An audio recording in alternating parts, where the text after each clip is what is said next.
Now it's time for Mank and I to give our picks for who should take home the award for Best Picture at this year's Academy Awards. The nominees are David Fincher's The Curious Case of Benjamin Button. I was thinking how nothing lasts. What a shame that is. Ron Howard's Frost Nixon.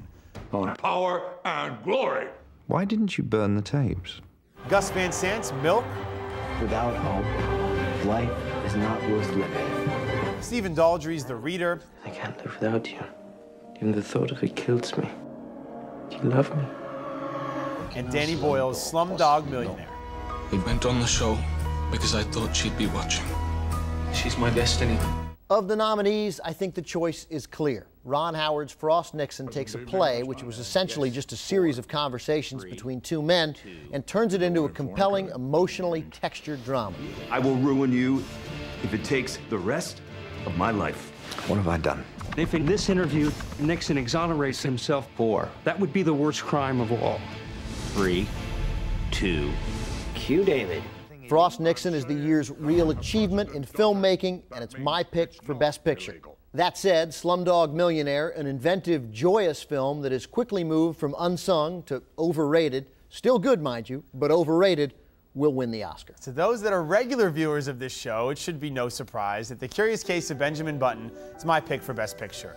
Masterfully crafted by visionary director David Fincher, this is an epic achievement with its own style and tone that's deeply absorbing from the very beginning.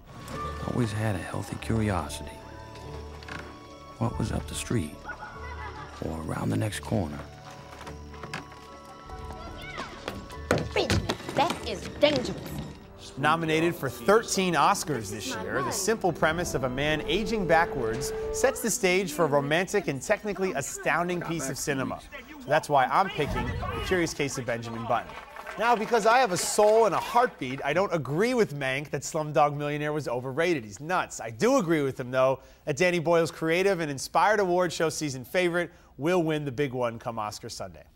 Ben, regarding Benjamin Button, it's a movie that I am actually finding myself liking less and less the further I get away from it. I'm starting to see it more now as technically astounding, no question, which you mentioned, but I see it as a gimmick well executed, but not much more than that gimmick. So you kind of just brush off technically astounding. I think that needs to be appreciated, and it was a premise, not a gimmick, and I kind of fell in love with the characters. Now let's get to Frost Nixon, a movie I love, not as much as you did, but for me it wasn't a Best Picture because it felt a little introverted and a little small for my liking. But again, a really powerfully acted film with two great performances from Michael Sheen, who's been nowhere this award show season. He came out and got a standing O basically at the SAGs. Underappreciated. So underappreciated. Well, I mean, I love a small movie, and no question, Benjamin Button, a bigger movie than Frost Nixon, but I thought Ron Howard, and why he deserves the Best Director Oscar, I think, is that he takes this incredibly small movie, this series of conversations, as I said, but manages to turn it into a fully cinematic experience. I think that's the real achievement in filmmaking this year. I think it should win,